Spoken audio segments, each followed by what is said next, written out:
সুপ্রিয় শিক্ষার্থীবৃন্দ, আসসালামু আলাইকুম রহমতুল্লাহ। আমরা ইতিমধ্যেই ফ্রেজ এবং ক্লজের ক্লাস নেওয়া শুরু করেছি এবং এই ক্লাসগুলো আপনি ঠিকমতো বুঝতে হলে আপনাকে ফাইনাইট ভার্ব এবং নন ফাইনাইট ভার্ব এই সম্পর্কে আপনাকে বেশ ভালো একটি ধারণা রাখতে হবে। সো আমি এখন খুব সহজে আপনাদেরকে ফাইনাইট ভার্ব এবং নন ফাইনাইট ভার্ব শিখিয়ে দেব, যেন আপনি আর কখনো এটা ভুলে না যান সহজে। সো আমি একেবারে বইয়ের ভাষায় না, আমি একটু আমার ভাষায় আপনাকে শেখানোর চেষ্টা করি। এখানে আপনারা বোর্ডের দিকে একটু লক্ষ্য করুন যে আমি একটি সেন্টেন্স লিখছি, আই ইট রাইস। আমি ভাত খাই। আরেকটি বাক্য লিখলাম যে হি রিডস এ বুক। এই যে দুটি বাক্য লিখেছি, আই ইট রাইস, আমি ভাত খাই, হি রিডস আ বুক, তিনি একটি বই পড়েন। এইখানে আপনারা একটু লক্ষ্য করুন যে এই অংশটা যদি আমি কেটেও দিই, অর্থাৎ এই অংশটা আমি বাদ দিয়ে দিলাম, আই ইট আমি খাই, অথবা যদি আমি বলি যে হি রিডস তিনি পড়েন, এই অংশটা বাদ দিয়ে দিলেও কিন্তু এই ভার্বটা কিন্তু এই বাক্যটা সম্পূর্ণ করতে পারে। আই ইট এতটুকু কিন্তু বাক্য হয়ে যায়, হি রিডস তিনি বই পড়েন এতটুকু লিখলেও এটা ছাড়াও কিন্তু এটা বাক্য কমপ্লিট হয়, অর্থাৎ ভার্বটা এই যেটা বলতে চাই সেটা কিন্তু সম্পূর্ণ করতে পারছে। মনের ভাব অর্থাৎ এই ভার্বটা কিন্তু সমাপিকা ক্রিয়া। একই জিনিস একটু দেখুন যে যদি আমি এইভাবে লিখতাম যে আই টু ইট আর হচ্ছে হি টু রিড, এটা দেখুন আমি খেতে, আমি খেতে, হে পড়তে, এখানে কিন্তু আমি খাই সে পড়ে, এটা কিন্তু কমপ্লিট হয়ে যায়। কিন্তু আমি খেতে, এটা কি এই যে টু ইট, এটা কি বাক্যটা কমপ্লিট করে, পূর্ণাঙ্গ সেন্স দেয়? তারপরে হি টু রিড সে পড়তে, এটা কি বাক্যটি কমপ্লিট করে? না, এটা কিন্তু বাক্যটা কমপ্লিট করতে পারছে না। অর্থাৎ আপনি একটা জিনিস যদি খেয়াল করেন তাহলে এটার মাধ্যমে কিন্তু বাক্যটা কমপ্লিট হচ্ছে, আর এই একই দিনে টু ইট দিয়ে যখন লিখছি তখন কিন্তু এটা বাক্য কমপ্লিট করছে না। অর্থাৎ এইটা হচ্ছে, এখানে ইটটা হচ্ছে ফাইনাইট, আর এই যে টু ইট দ্বারা যখন লিখছি এটা কিন্তু নন ফাইনাইট, এটাকেই হচ্ছে নন ফাইনাইট বলছি আমরা। আমি এবার আরেকটু সহজে আপনাদের বলি। নর্মালি আপনি মনে রাখবেন যে যে ভার্ব দ্বারা টেন্স চেনা যাবে, যে ভার্বটা দ্বারা টেন্স চেনা যাবে সেটাই ফাইনাইট।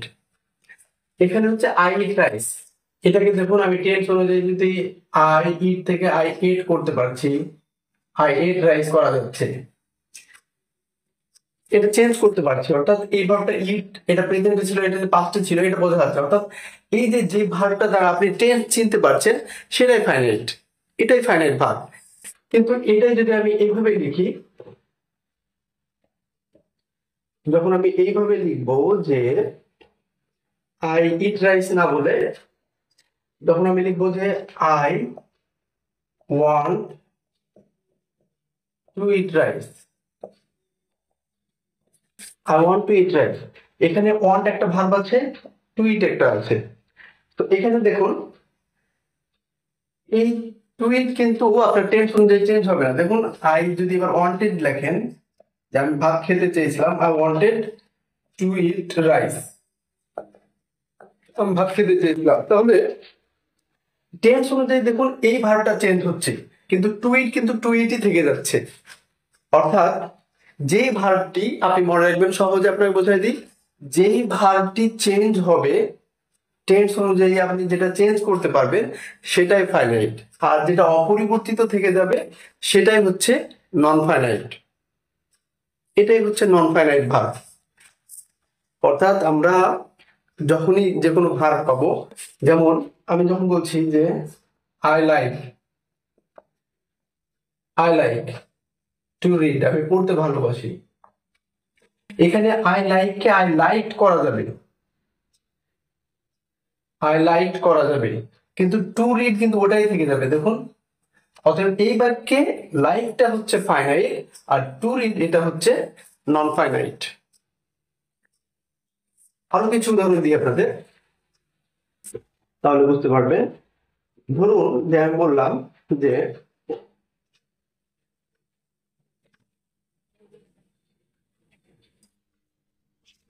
স্লিপ, আচ্ছা, sleeping is good for health, sleeping is good for health.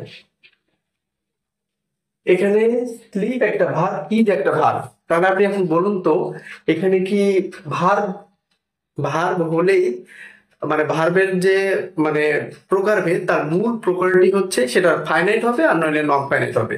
তো আমরা এখানে দুইটা ভার্ব পেয়েছি। এখন আপনি সহজে কিভাবে বলবেন যে কোনটা ফাইনাইট আর কোনটা নন ফাইনাইট? আপনি এটাকে একটু চেঞ্জ করার চেষ্টা করবেন। আপনি এটাকে পাস করেন, দেখুন তো কোনটা চেঞ্জ হয়। স্লিপিং ইজ আছে আর ওইটা কি হয়ে যাবে, sleeping was good for health, good for dash dash dash. তাহলে দেখুন এখান থেকে ভার্ব চেঞ্জ করার ক্ষেত্রে কোনটা চেঞ্জ হচ্ছে, যেটা টেন্স অনুযায়ী চেঞ্জ হবে সেটাই ফাইনাইট। অর্থাৎ এখানে ইজটা ছিল ফাইনাইট, কিন্তু স্লিপিং দেখুন স্লিপিংই থেকে যাবে, এই ভার্বটা কোনো চেঞ্জ হবে না। অতএব এইটা হচ্ছে এখানে নন ফাইনাইট, এটা নন ফাইনাইট আর এটা হচ্ছে ফাইনাইট, এটা ফাইনাইট হবে।